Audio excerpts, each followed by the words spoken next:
महायोग पीठे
उत्तुंगपीनकुचकुम्भ मनोहराङ्गीं वाणीं निमाय मनसा वचसा विभूते।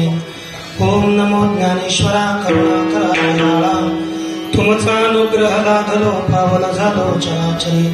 मी कला कुसरी काहीच निर्णे बोलतो वचन अति भाविका। एका जनार्दनी तुमचा दास त्याची आस पुरवावी। आदिनाथ समारंभान् श्री ज्ञानराज मध्यमान् अस्मदाचार्य पर्यन्तान् वंदे गुरु परंपराम्। आदिनाथञ्च मत्स्येन्द्रं गोरक्षमुगहिनीं तथा निवृत्तिं ज्ञानदेवञ्च जोगं वन्दे मुहुर्मुहुः। ज्ञानेशं नामदेवञ्च एकनाथं तथैव च तुकारामं तथा वन्दे वारकरी परंपराम्। संतांचे पारणे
भक्ति ज्ञान विरागाप्तम मध्वेन्द्रवासिनम वंदे श्री निगमानंदम वैष्णवानां किलोत्तमम्।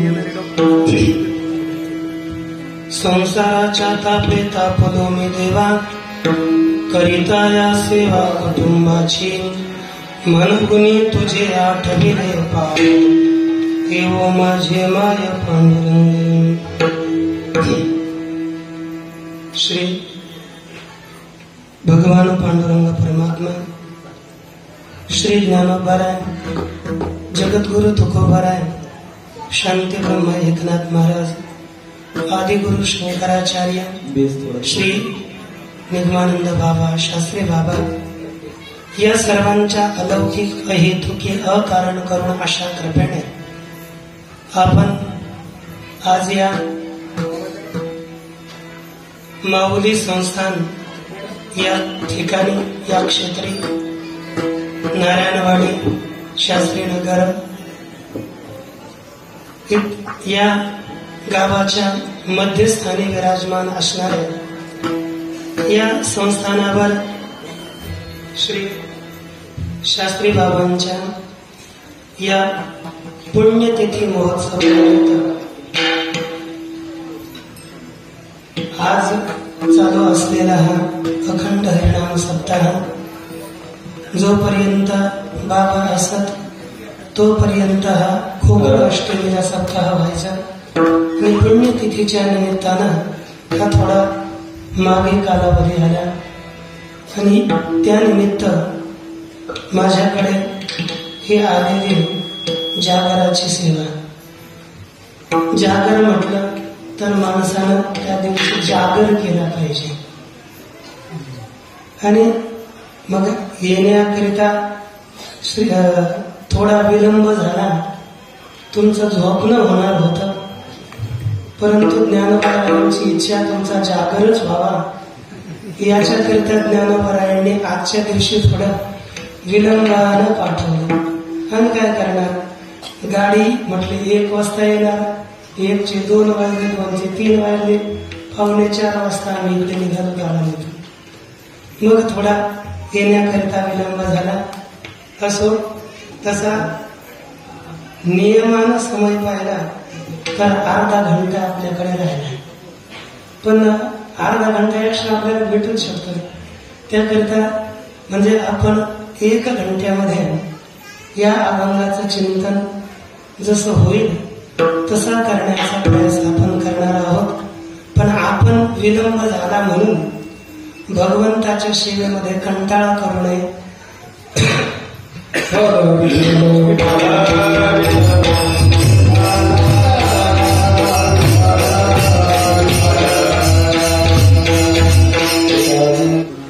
भगवंताची ही सेवा, प्रत्येक सेवा भगवंताची आहे। उलट सगळ्यात पहिली सेवा म्हणजे श्रवण सेवा आहे। कारण की भक्ती, श्रवण भक्ती आपण म्हणतो, भक्ती हा शब्दच भज सेवायाम या धातूपासून बनलेला आहे। म्हणजे श्रवण सेवा ही सगळ्यात प्रथमची सेवा आहे आणि भगवंताला सगळ्यात जास्त आवडणारी सेवा आहे। आपण ही सेवा एकदम टाईट बसून, असं मरगळल्यासारखं बसू नका आणि एकदम प्रफुल्लित चेहरा दाखवा, जेणेकरून मलाही सांगण्याकरता थोडा उल्हास येईल। तुम्ही मरगळल्यागत राहिले तर मी म्हणेल आता 5 मिनिटातच सेवा समाप्त करूया, मग 10च्या पुढे जाणार नाही। जर तुम्ही प्रसन्न राहिले तर 10:30 पर्यंत जाऊ, आणि जर तुम्ही मरगळले तर 10ला अर्ध्या घंट्यात संपवावं लागेल। म्हणून तुम्ही थोडा आनंदाने राहा, मग आनंदाने आपण सेवा करू। विठ्ठल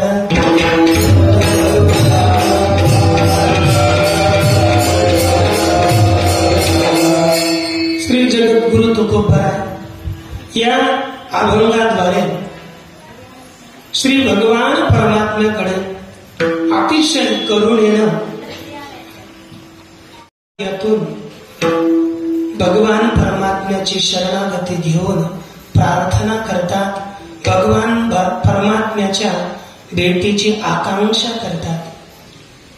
आणि जगद्गुरु तुकोबाराय बोलतात की सरळ सरळ अभंगाचा अभंग पुढे ठेवा आणि एकदा अर्थ लक्षात ठेवा, मग आपल्याला अभंगाचा विचार करण्याकरता सोपा पडेल. जगद्गुरु तुकोबराय बोलतात की या कुटुंबाची सेवा करत असताना संसाराच्या तापानं मी अतिशय तापलेलो आहे, म्हणून तुझे मी पाय आठवले, म्हणून हे आई तू ये.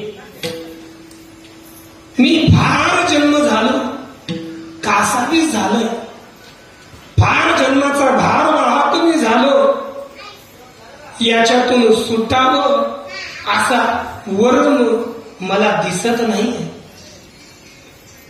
काय सांगावं, आतील चोरांनी आणि बाहेरील चोरांनी मी व्याप्त झालेलो आहे.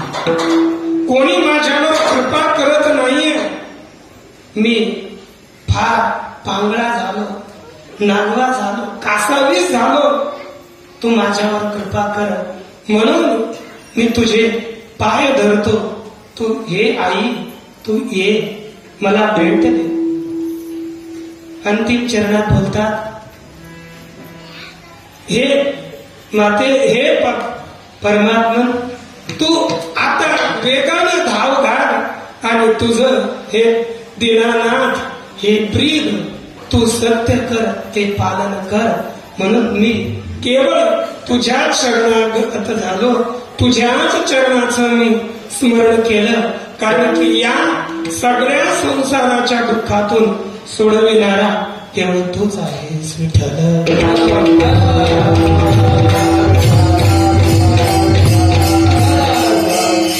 जगद्गुरु तुकोबराय भगवंताला शरणच गेले, परंतु ते जिहासा वैराग्यातून भगवंताला शरण जाऊन भगवंताची अतिशय करुणेनं प्रार्थना करतात. वैराग्य म्हटलं तर वैराग्याचे अनेक प्रकार. या परमार्थामध्ये वैराग्याला फार महत्व आहे. मग तो कोणी असो, परमार्थ ज्याला करायचा असेल त्याच्या अंतःकरणात वैराग्य नसेल तर तो संन्यासी असेल तरी सुद्धा तो निंदनीय आहे, तो पूजनीय नाही. म्हणून वैराग्य अंतःकरणात दृढ असलं पाहिजे. वैराग्य म्हणजे काय, शास्त्रामध्ये याच्या अनेक व्याख्या केल्या जातात, परंतु सामान्य वैराग्याची एक व्याख्या आहे, ऐकान विषयान श्रेष्ठान तथाच पारलौकिकान त्यक्तुं दृढतरेच्छाया व्यक्ती साभिधीयते इति वेदांत रत्नाकर साधारण. म्हणजेच ऐहिकान विषयान श्रेष्ठान इष्ट असणारे ऐहिक विषय आणि इच्छित असणारे पारलौकिक विषय, म्हणजे या लोकातील विषय असो किंवा परलोकातील स्वर्गातील कोणतेही विषय असो, त्यांचा त्याग करण्याची जी अतिशय दृढ इच्छा, तिलाच वैराग्य असं म्हटलं जातं. ऐहिकीचे का पारत्रीचे भोग पायिक झाले परिते भोगावे नरुचे मना माझे. मग या लोकातील असो किंवा परलोकातील विषय असो, ते आपल्या पुढे आले, परंतु ते अंतःकरणात भोगण्याची इच्छा न होणं, त्यास म्हणतात वैराग्य. हा विषयच आले नाही आणि म्हणे मी वैराग्य आहे, त्याला काय किंमत आहे. जर विषय पुढे उपस्थित असेल आणि तर मनुष्य त्याचा त्याग करण्याचं सामर्थ्य असेल तर तो खरा वैरागी. नाहीतर आपण जातो आळंदीला, ऐकलं त्या दिवशी म्हटलं होतं, आळंदीला जातो आणि लगेच सगळे आळंदीला गेल्यानंतर सगळ्यांनाच काय वाटतं, आमचे महाराज, लगेच आमचे ब्रह्मचारी महाराज. तोपर्यंत कुठपर्यंत, जोपर्यंत कोणी म्हणत नाही की आमच्याकडे मुलगी आहे तो लग्न कर, तोपर्यंत वैराग्य दाखवू शकतो. परंतु जेव्हा कोणी लग्नाचं काय म्हणतात, तुम्हाला चांगले शब्द माहित नाही, मला माहित नाही, तुम्ही जाणारे तयार नाही. म्हणजे ते पाहुणे घेऊन येतात काय म्हणतात आता तसं तेच मला तेच म्हणत होतं. सोयरीत जोपर्यंत सोयरीत येत नाही तोपर्यंत मस्त वैराग्याच्या गप्पा मारतो, परंतु जेव्हा पुढे विषय उपस्थित होतो मग तो काय म्हणतो, माझी इच्छा नाही परंतु काय करावं, आई वडील म्हणतात कर कर, त्यांचं वचन मोडता येत नाही आहे ना, अशी स्थिती होते. आणि बरं म्हणजे आपलं देतो तो श्रवण होतं, मग याला वैराग्य नाही म्हणत, याला बस एक केवळ नाटक म्हणून, वास्तविक त्याला वैराग्य म्हणता येत नाही.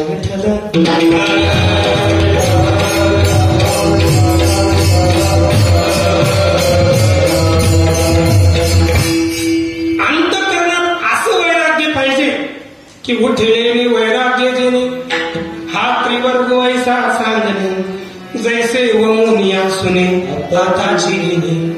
ज्याप्रमाणे एखादं कुत्र ओकून गेल्यानंतर ते आपल्याला खाऊ वाटेल का, आणि एखादा माणूस गाडी चोपल्यानंतर सगळी गाडी उलट्या करायला सुरू करते, आणि एखादं कुत्र ओकून गेलं खातं काय माहितीये, ते पाहिलेलं असत असलेलं. ते खाणारं कुत्र ओकून गेल्यानंतर जसं आपल्याला त्याच्याकडे पाहावंसही वाटत नाही, तसं वैराग्य अंतःकरणात निर्माण झालं तर याप्रमाणे विषयांचा त्याग करून मनुष्याला परमार्थात गेलं पाहिजे. नाहीतर त्याच्याच्यानं परमार्थ होणार नाही, एक प्रपंच मोठा दुसरा वाढेल. विठ्ठल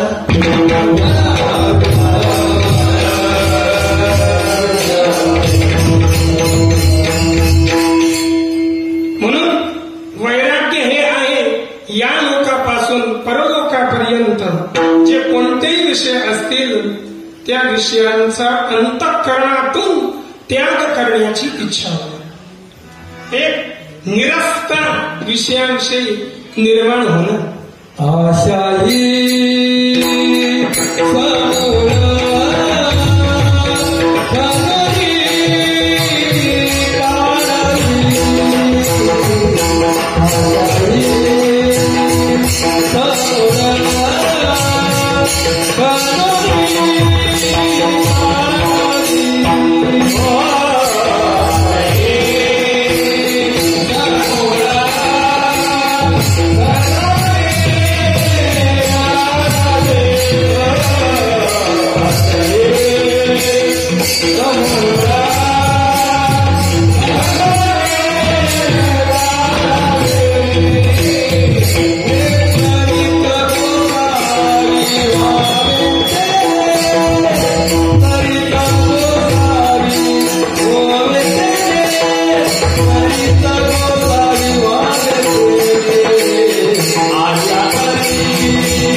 नाहीतरी सुखाने संसारात असावं, पण संसार सुखानं नसतोच. एवढं ठीक आहे आपलं, आहे की नाही. आशाही समोर खणून काढावी, बस एवढंच. जीवनाचं कल्याण करायचं असेल तर आपली आशा निघावी, म्हणजेच आपण विषयांचं सेवन करण्याकरिता प्रवृत्त होऊ. शिवनये विषय नाचे पारी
विटतो अंतरी सदा असो प्रीती परमार्था लागी विषय विरागी याची नाव.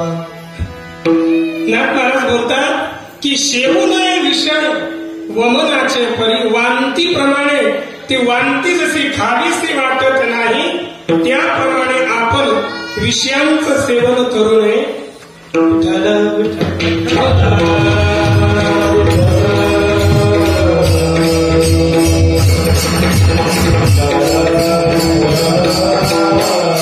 मग काय असावं? सदा असो प्रीती परमार्था लागी विषयी विरागी याची नाव.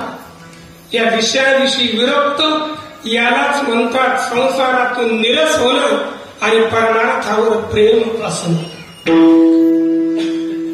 असं वैराग्य अंतःकरणात असावं. ते वैराग्य आपल्याला दोन प्रकारचं आहे. वैराग्यम द्विधम प्रोक्त परापर विभेदतः जिज्ञासा मुख्यमेतं सात जिज्ञासा मुख्यमेव च. वैराग्य दोन प्रकारचं आहे. एक जिज्ञासा मुख्य वैराग्य. मी विचारणार आहे, मी एक ग्रंथ देणं फुकटमध्ये पण उत्तर दिलं पाहिजे. दुसरं आहे जिज्ञासा मुख्य वैराग्य. एक जिज्ञासा मुख्य वैराग्य आणि दुसरं जिज्ञासा मुख्य वैराग्य. जिज्ञासा मुख्य म्हणजे परमात्म्याला भेटण्याची इच्छा ही मुख्य असते, त्यास जिज्ञासा मुख्य वैराग्य म्हणतात. आणि ज्या वैराग्यामध्ये त्याग करण्याची इच्छा मुख्य असते, वैतागाने मनुष्याला त्यागच करावा असं वाटतो, त्याला म्हणतात जिज्ञासा मुख्य वैराग्य.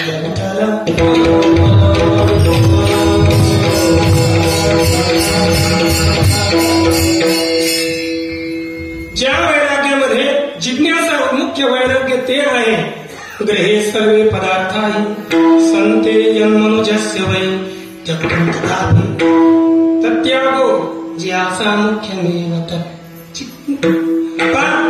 त्या जिज्ञासा मुख्य वैराग्य त्यास म्हणतात की ग्रहे सर्वे पदार्थाहि संती यन्मनुजस्य.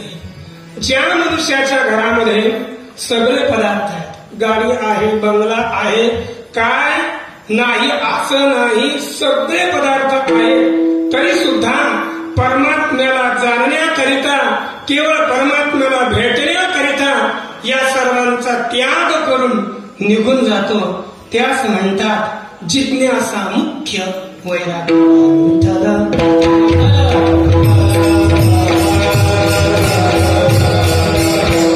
हे वैराग्य कोणाचं आहे? सांगतात शास्त्रामध्ये कामधेनु मतां यद्वत् नंदन वनवासिनां वैराग्यं कश्यपादीनां जिज्ञासा मुख्यमेव तत्. पहा, कामधेनु मता यद्वत, ज्याप्रमाणे कामधेनु गाय ज्यांच्या घरी आहे, नंदनवनात ज्यांचा निवास आहे, असे कश्यपादिक ऋषी, महान ऋषी यांनी घर सोडली, सगळं सोडलं. कारण एक होतं की भगवान मला भेटावा, भगवंताचा साक्षात्कार व्हावा. ते जिज्ञासा मुख्य वैराग्य होते. आणि दुसरं वैराग्य आहे जिहासा मुख्य वैराग्य.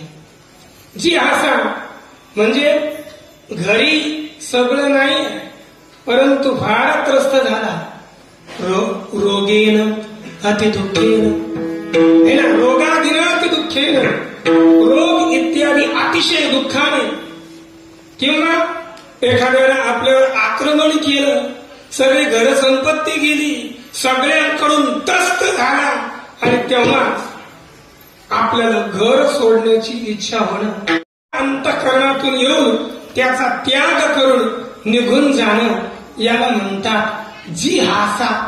जिहासा म्हणजे त्याग करण्याची इच्छा, ज्याच्यात मुख्य आहे ते जिहासा मुख्य वैराग्य. विठ्ठल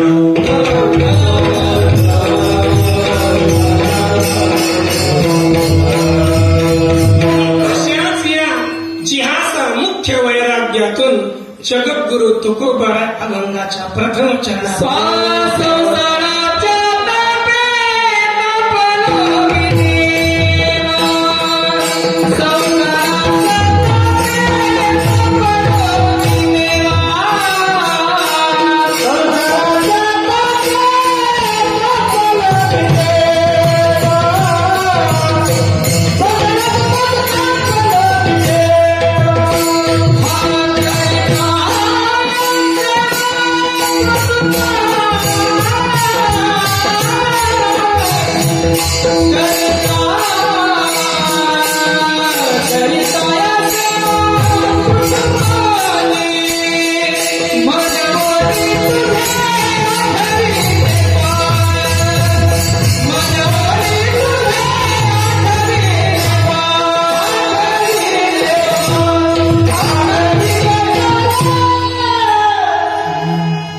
संसाराच्या तापे तापलो मी देवा, करिता या सेवा कुटुंबाची.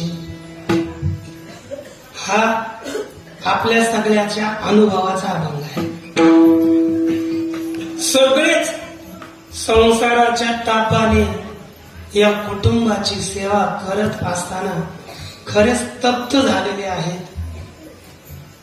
जगद्गुरु तुकोबारायांना तप्त झाल्यानंतर वैराग्य झालं, आणि आपण तप्त झाल्यानंतर वैतागतो, एवढाच भेद होतो. आपण घर सोडत नाहीत, हातात टाळ घेऊन भजनाला येत नाहीत, आपण तसंच तिथेच तोंड घालून घरीच राहतो. म्हणून आपल्याला भगवंत भेटत नाही. बाकी आपल्यात त्यांच्यात एवढाच भेद आहे, त्यांची अंतःकरण वृत्ती भगवंताकडे वळली आणि आपली अंतःकरण वृत्ती त्याला म्हणतात मुरदाळ झाली. एवढा भेद झाला. विठ्ठला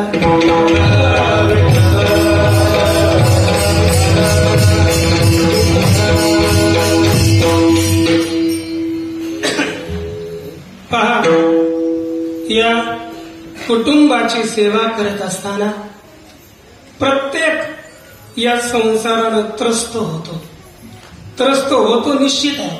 कारण की कुटुंब म्हणजे काय, याचं एक प्रमाणात बाबा बोलतात, विषयी वरागी याची नाव, कुटुंब ते सर्व विषय जात.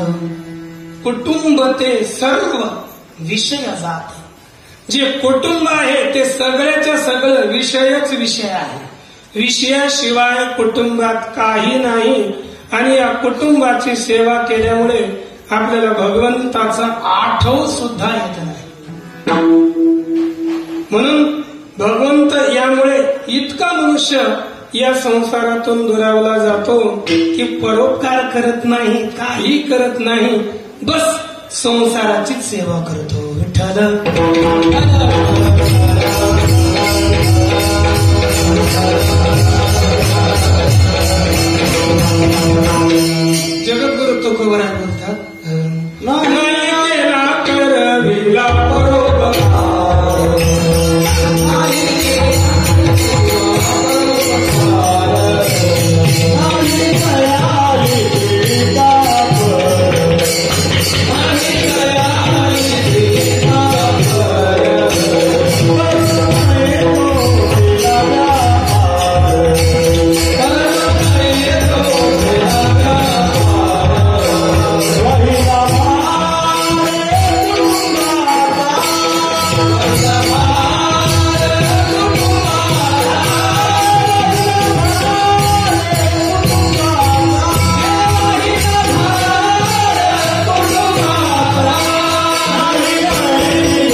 मी बस स्वतःच्या कुटुंबाचाच भार घेऊन चाललो म्हणून नाही केला करविला परोपकार.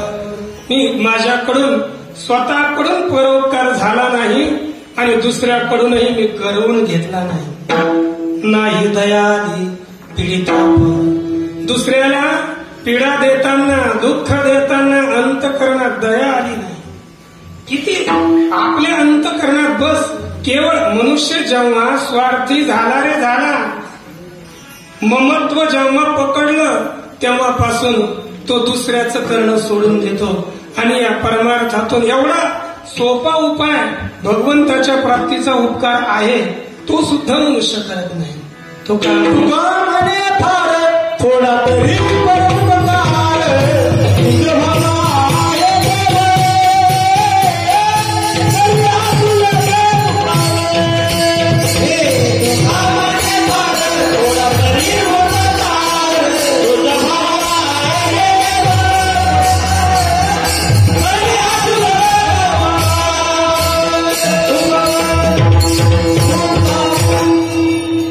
तुका म्हणे फार थोडा तरी उपकार, तुझ भावा आहे देव तरी हा सुलभ उपाय.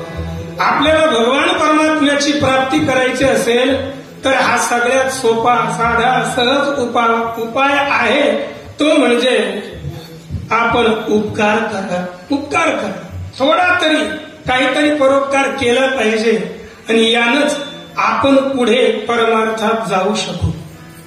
या व्यतिरिक्त जर आपण केवळ संसाराची कुटुंबाचीच सेवा करत राहिलो, तुम्ही म्हणाल मग आता आम्ही सगळ्यांना कुटुंब सोडायचे का? मी कुटुंब सोडा असं म्हणणार नाही. कुटुंबातील ममत्व आसक्ती जी आपली अधिक आहे ती काढा आणि घरीच भगवंताचं भजन करत नित्य नित्य नित्य भजन करत परमात्म्यावर प्रीती ठेवा आणि घराची सेवा करा, कुटुंबाची काम करा, एवढं सांगू शकतो. विठ्ठल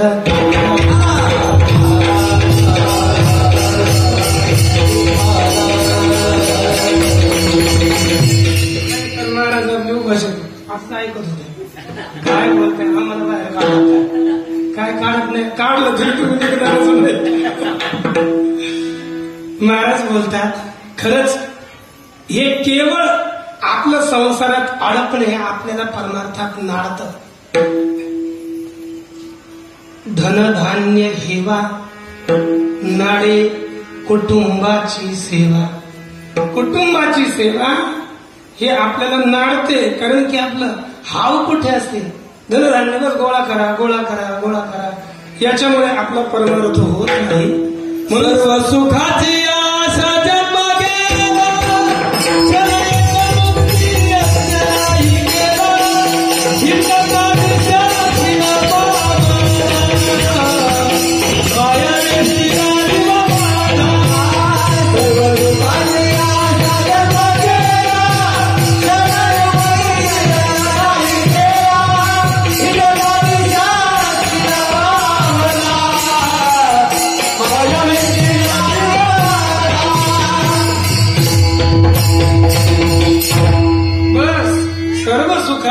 आशा जन्म गेला. बस काय करत व्यर्थ गेलं ना, बस धनधान्य गोळा करण्यात आपलं जीवन गेलं. कधी जन्माला आलो आपण, कधी मरण्याकरता आपल्याला आपला समय आलाय, याच्याकरता आपण सगळ्यांनी सावध व्हायला पाहिजे. पुन्हा जन्म नाहीये या ठिकाणी, कारण की आपलं केवळ कर्तव्य एवढं नाही की यायचं खायचं झोपायचं काम करायचे आणि मरायचं, एवढ्याकरता देव आपल्याला पाठवत नाही. देव बस आपलं भगवंताचं भजन करून त्याच्या प्राप्तीकरिता आहे. मनुष्याने सगळ्यांनी सावध व्हायला पाहिजे. पुन्हा नाहीये हे जन्म, नाही नाही नाही एवढाच जन्म देवानं आपल्याला आपल्या मुक्तीकरता दिलाय. म्हणून भगवंताचं नित्य निरंतर आपण नामस्मरण जप हे नित्य केलं पाहिजे. विठ्ठल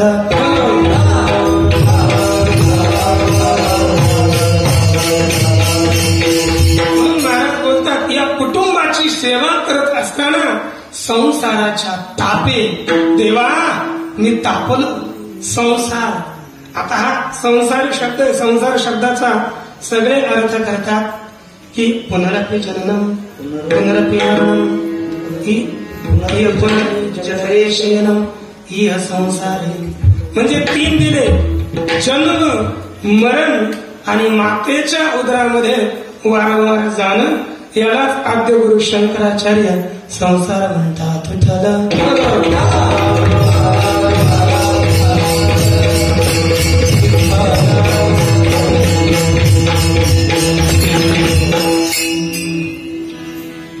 आणि ज्ञानोबरायांनी याचा वेगळा अर्थ केला. या संसाराला सत्य म्हणे, आगा उपजयाने म्हणे, हे साचच एका मानने तो जीवलोकमी म्हणे संसार होणे. यांना सत्य समजणं यालाच मी संसार म्हणतो असं श्री ज्ञानोबराय बोलतात. आणि आपले संत जगद्गुरु तुकोबराय तुका म्हणे नाही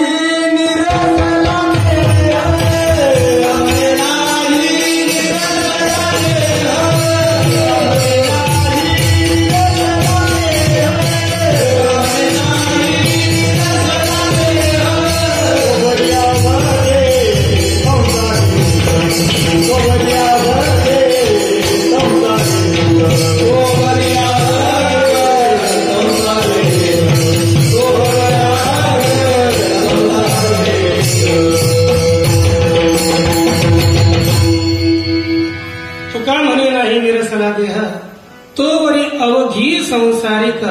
म्हणजे जोपर्यंत आपल्या देहावरचा अभिमान आपला जात नाही, मी असं आपण म्हणत राहू, तोपर्यंत सगळे संसारिकच आहेत, संसारी आहेत.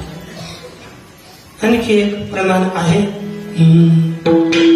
जन्म जरा मरण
जरा मरण फेरा या संसारा.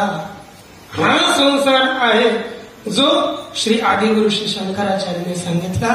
या संसाराच्या तापाने देवा मी तापलो. जगद्गुरु तुकोबराय स्वतः बोलतात, मी या तापाने तप्त झालो. मग ते तापाने महाराज तप्त झाल्याचे आपल्याला उदाहरणं दिसतात. आध्यात्मिक ताप, आदिभौतिक ताप आणि आदिदैविक ताप. आध्यात्मिक ताप तो आहे की आपल्या अंतःकरणातील वात, पित्त, कफ यांच्यामध्ये विषमता होऊन बदल झाला, कमी जास्तपणा झाला की शरीरामध्ये रोग निर्माण होतात. आणि ते रोग निर्माण झाल्यामुळे जो मनुष्य तप्त होतो, दुःखी होतो, हाच आपल्याला सांगितलेला त्याला दैहिक ताप म्हणतात. म्हणजे शारीरिक दुःख.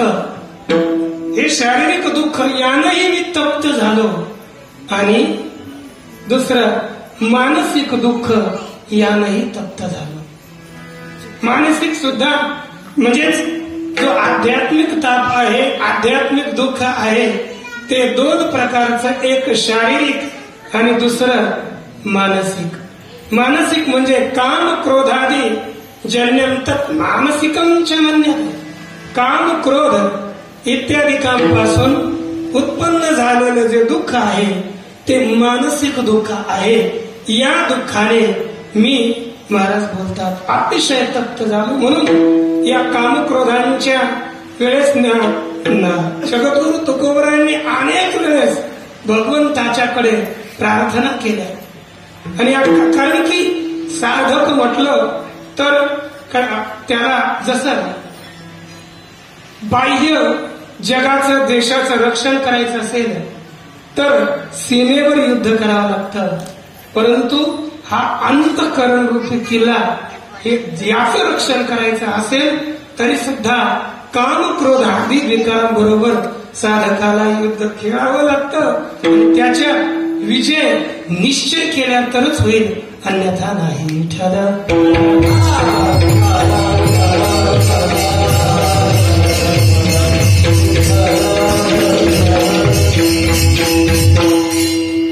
श्री निळोबराय या आध्यात्मिक दुःखाची व्याख्या करताना बोलतात, देहे प्रगटे रोग व्याधी तेने तापे आळली बुद्धी लोळे न पुरे दुःखावधी आध्यात्मिक त्रिशुद्धी तो ताप. निळोबराय बोलतात आध्यात्मिक ताप कोणता आहे? देहे प्रगटे रोग व्याधी. देहामध्ये रोग प्रकट झाले असतात. म्हणजे दोन्ही आध्यात्मिक ताप जो दोन प्रकारचा आहे, शारीरिक आणि मानसिक, तो दोन्ही या ठिकाणी दिला है ना. की एकच देह प्रगटे रोग व्याधी. देहामध्ये रोग उत्पन्न झाली असता तेने आळली तापे बुद्धी. त्या तापाने बुद्धी एकदम पीडित होते, व्याकुळ होते. मग काय करतो? लोळे जमिनीवर गडबडा लोळतो. ते लोळे न पुरे मग त्या दुःखामध्ये अतिशय व्याकुळ झाला तर त्याच दुःखाला त्याच तापाला आध्यात्मिक ताप असं म्हटलं जातं. विठ्ठल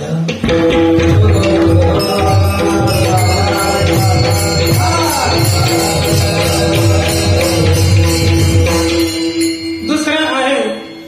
आणि महाराजांच्या या जीवनात या शारीरिक दुःख तर आलेच ना, कारण की देह म्हटला की काहीतरी विकृती येतेच येते. आणि साधक अवस्थेमध्ये त्यांच्या अंतकरणात या विकारांचंही थैमान होतच. साधक अवस्थेत सगळे म्हणजे या तापानं मी देवा तप्त झालेलो आहे. तेवढंच काय सांगावं, दुसऱ्याही आधिभौतिक तापानेही मी तप्त झालो. आधिभौतिक ताप म्हणजे चौराती भौतिकात जातम दुःखम तद आधिभौतिकम. म्हणजे सगळ्या भूतांपासून जेवढे हे भौतिक प्राणी इत्यादी पदार्थ आहेत त्यांच्यापासून जे दुःख आपल्याला होतं ते आधिभौतिक दुःख आहे. भूती उपद्रव दिधला ताडीला अथवा निस्तेजिला. भूतांनी उपद्रव दिला किंवा मारलं किंवा अपमान केला तरी समस्याच आहे. आणि यालाच भूती उपद्रव दिधला ताडीला अथवा निस्तेजिला तेने चित्ती दाहो झाला आधी भौतिक बोलीला तो ताप. त्याला चिंता अंतःकरणामध्ये अतिशय व्याकुळता झाली, त्याला आधी भौतिक ताप म्हणतात. जेव्हा जगद्गुरु तुकोबाराय साधना करत असत, कीर्तन करू लागले. कीर्तन करत करत एक वेळेस म्हणजे आपल्याला एक दोन दृष्टांत पाहता येतील. लोह गावाला आले. जे शिवबा कासाराची पत्नी होती त्यांनी विचार केला की आपल्या मालकांना या बाबांना बिघडवलं, मग यांची खबर घेतली पाहिजे. लगेच आपल्या पतीकडे प्रार्थना करते. तेवढे बाबा येतात, त्यांना आपले एक दिवस तरी घरी जेवायला वगैरे आंघोळीला घेऊन या, आपण त्यांची चांगली सेवा करू. मग म्हणत होती चांगलीच सेवा करू. मग सेवा करू.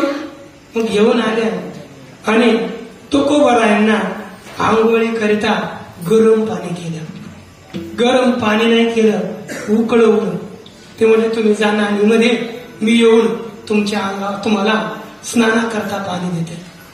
आणि जेव्हा तुकोबराय स्नानाकरता गेले, ही पाणी घेऊन आली, ते म्हणले तुम्ही नका घेऊ हातानं, मी कशाला आहे इथे आले, पुन्हा कधी येणार. आणि तिने घेतलं बघून, जसं आणलं उकळतं अंगावर टाकलं आणि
हे देवा माई बापा धाव.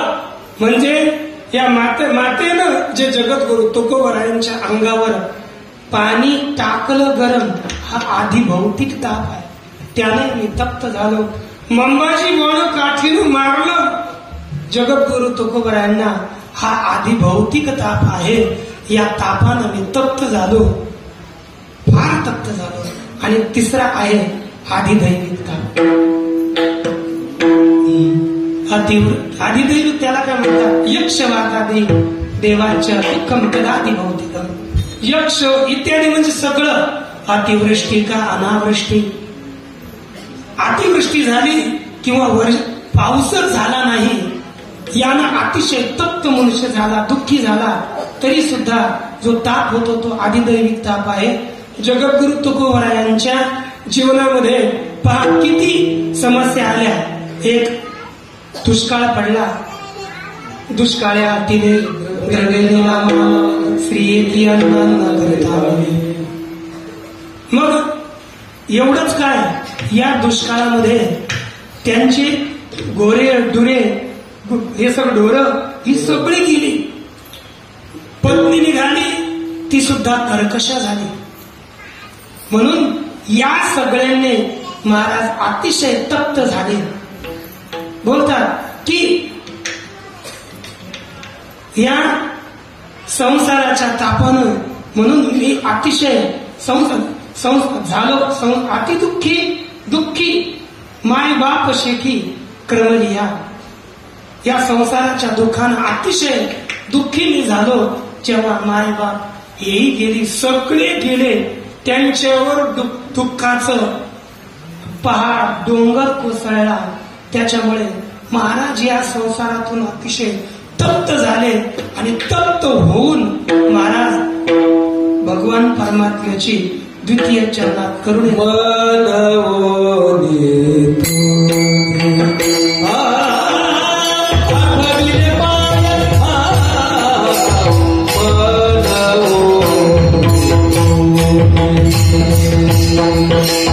Oh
येऊ माझे माय पांडुरंगे येऊ माझे माय पांडुरंगे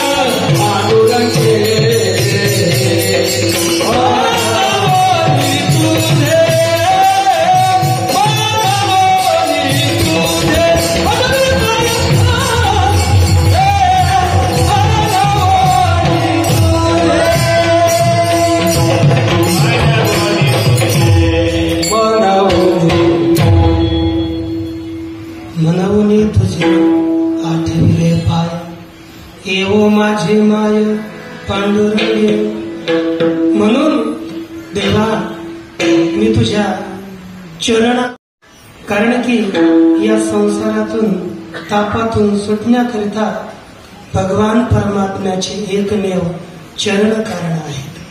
तापत्रे माझी तापविली काया शीतळ व्हावया चरण तुझे थेम्या हृदयी धरे.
हृदयी धरिले ताप शमन पावले.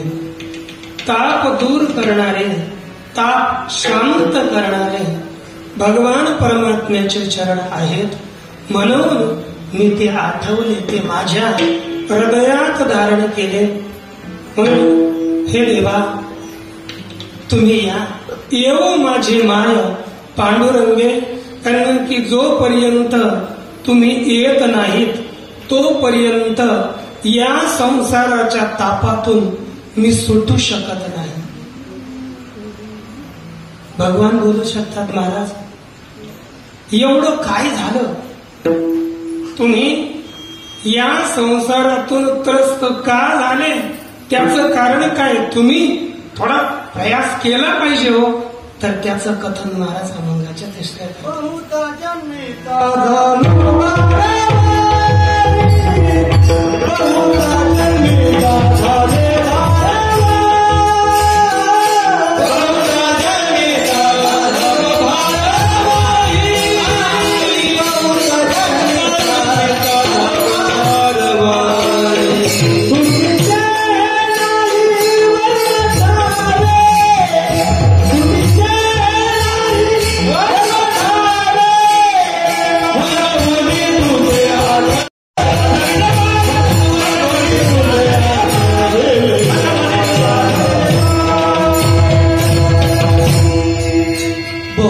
जन्मेचा झालो भारवाही. देवा हे थोडं दुःख नाही बरं एका जन्माचं दुःख नाही अनंत जन्माचं बहुत अनेक जन्माचं दुःख आहे. त्या दुःखाचा भारवाही मी झालो. त्या दुःखाचा भार वहन करणारा तो भाग माझ्या डोक्यावर आहे. म्हणून देवा तू मला याच्यातून सोडव. कारण की जन्माचं दुःख आणि मरणाचं दुःख काय कमी नाही फार दुःख आहे. आणि बरं किती दुःख आहे ते सांगता येत नाही. काय सांगो गर्भीची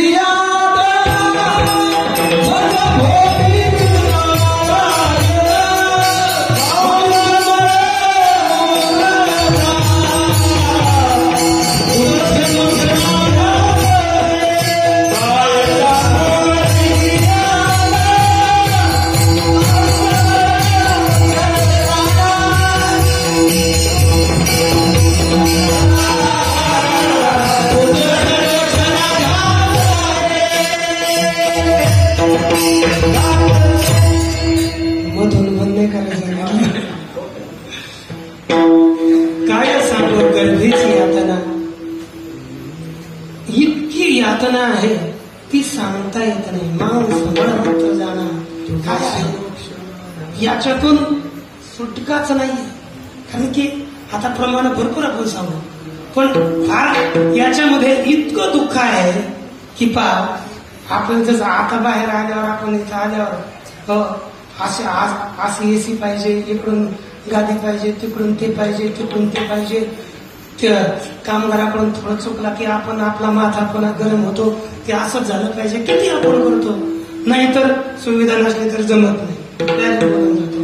परंतु आपण आपल्या जन्मता वेळेस आपली त्वचा किती कोमल असते, काय काय असते, आपल्याला किती त्या मांस मळ मूत्र याच्यामध्ये राहून 9 महिने राहावं लागतं. आणि किती कठीणता आहे.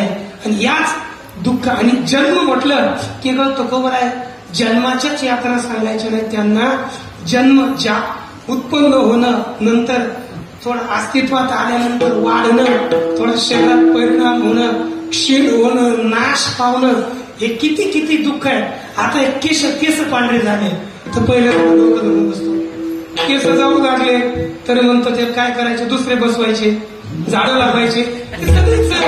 किती त्रास आहे ना. म्हणजे सगळं दुःख आहे ना हो. बरं ते झाडं लावले तर पाणी द्यायला 2-2 महिन्याला तिकडे जावंच लागतं डॉक्टरकडे. नाहीतर समस्या, म्हणजे ही सगळी समस्या आहे. म्हणून महाराज बोलतात, या जन्माचा दुःखाचा भार वहन करणारा मी झालो, किती जन्म झाला फेरा, गणित नाही जे धरा. म्हणून एक वेळ करी, एका वेळ करी या दुःखावे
यातून जन्मातून सोडव बस.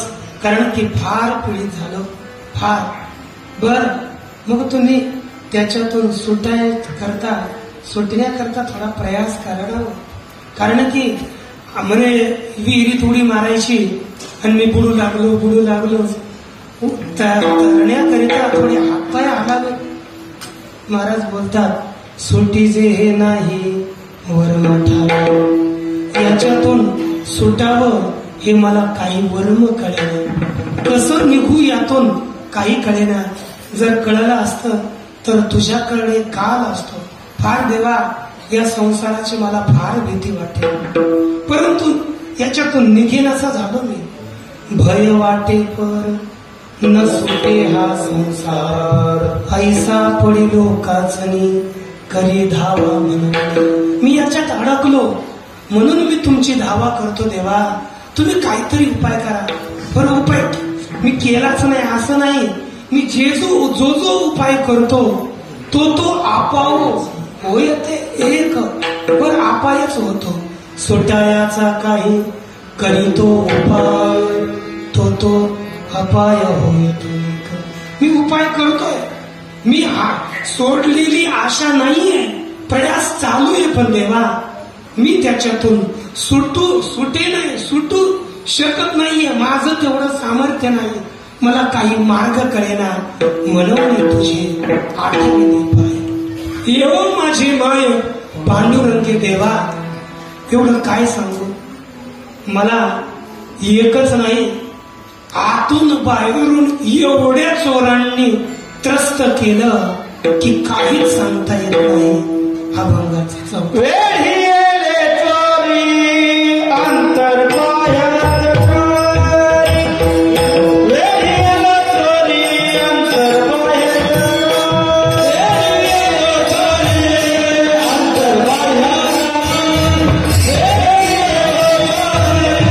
अंतर पायात अंतर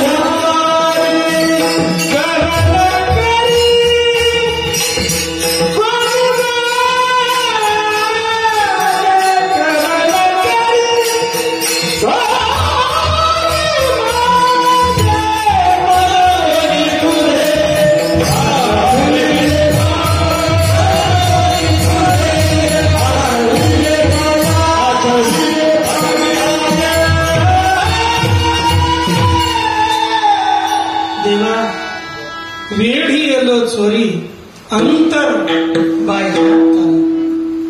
मी आतील चोरांनी आणि बाहेरील चोरांनी व्याप्त झालो. मला सगळ्यांनीच घेरलं. मला काहीच सुचेना कसा अर्थ करू. आतील चोर काम क्रोध इत्यादी सगळे विकार हे आतील चोर आहेत. त्यानंही मी व्याप्त झालो. ते अंतःकरणातून सडो की फळो करतात आणि बाहेरील चोर तर आहेतच आहे. बाहेर सगळं जगगुरु तुकोबरायांचा दुष्काळानंतर सगळ्यांनी धन द्रव्य घेतलं, वापस दिलंच नाही. हे बाहेरील चोरच आहे. त्यांनी बाहेर संसार करायला जावं तर यांनी त्रस्त केलं. बरं परमार्थ करायला जावं तर आतील चोर काम क्रोधाधिक मला त्रस्त करतात. श्री ज्ञानोबराय बोलतात हे सगळे चोर आहे. इंद्रिय सेंद्रिय राग द्वेष तयोर्न वशमागच्छे तव यस्य परिपंथीनो. परिपंथी म्हणजे चोर हे आणि साव चोर आहे. चांगलं बोलून गोडीला लावून चलता आम्ही तुम्हाला तुमच्या गावापर्यंत सहायता करू, चला आपण बरोबर जाऊ. आणि मध्ये जंगल दिसलं की लगेच चाकू काढून काढ तुझा माल. तसे हे चोर आहे. तो हा सौ चोराचा सांगा तो हे जवळच होवे अंतु प्रांतो नगरात जवळ सांगीचे प्रांतो नगराचा.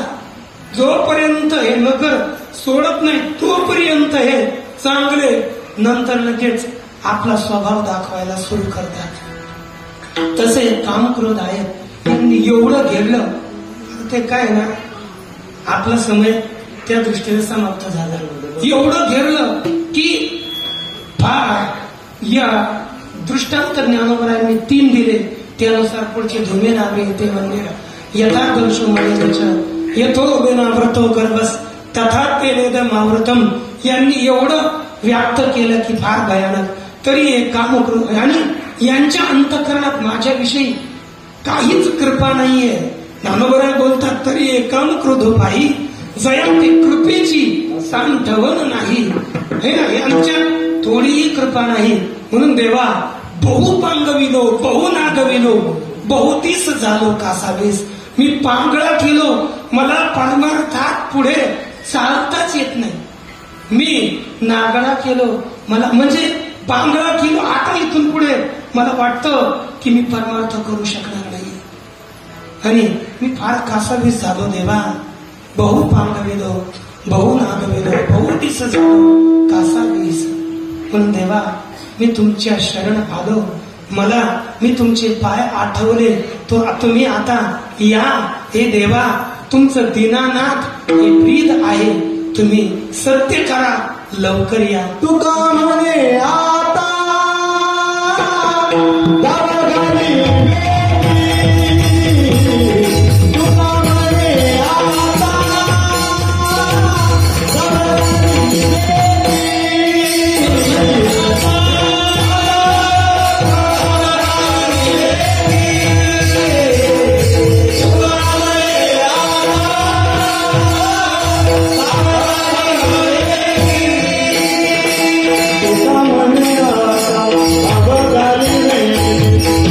तुझे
दीनानाथ हे तुमचं ब्रीद आहे.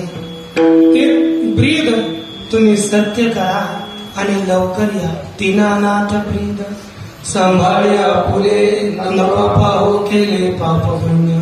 मी कसा आहे, मी पाप केलेला आहे की पुण्य केलेलं आहे, हे देवा मला माझ्याकडे पाहू नका. बस तुमचं दीनानाथ हे ब्रीद सत्य करा, लवकर या आणि माझ्या या संसाराच्या त्रिविध तापाला दूर करा.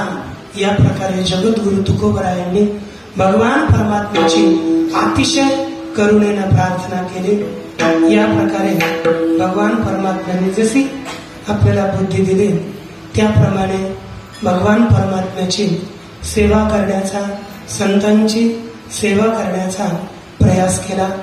परमात्म्याविषयी अशी करुणा करण्याकरता अशी एकदम प्रीती किंवा या जगा संसाराचा तिटकारा येऊन भगवंताचीच आपण नित्य निरंतर प्रार्थना करून भगवंताच्या प्राप्तीकरिता अशीच आपणही भगवंताची करुणा भागावी असो आणि आपण भगवंताला प्राप्त करून घ्यावं एवढंच आपण सर्वांनी केलं पाहिजे. या आपल्या श्री क्षेत्रात माऊली संस्थान या ठिकाणी शास्त्रीनगर, नारायणवाडी किंवा जोडवाडी असेल, हे आपले पंचक्रोशीतील सगळे भाविक भक्त यांच्या सर्वांच्याच सहाय्याने व आपले शास्त्रीजी यांच्या मार्गदर्शनाखाली आणि व आपल्या सगळ्यांच्याच गायक वादक सर्वांच्या अथक प्रयासाने, सर्व सेवकांच्याही अथक प्रयासाने चालू असलेला हा शास्त्रीजींच्या आपल्या बाबांच्या पुण्यतिथीचा महोत्सव अखंड हरिनाम सप्ताह तो आज उपांत्य दिवसाकडे आला आणि ती सेवा माझ्याकडे आली. ती सेवा या अल्पशा माझ्या विलंबाच्या काळात जशी करता आली ती सेवा बाबांच्या चरणी, मोठ्या बाबांच्या चरणी, सर्व साधू संतांच्या आणि आपण सर्व भगवत प्रेमी भक्तांच्या चरणी ही सेवा अर्पण करून याच ठिकाणी मी सेवेला पूर्ण विराम देतो. ज्ञानेश्वर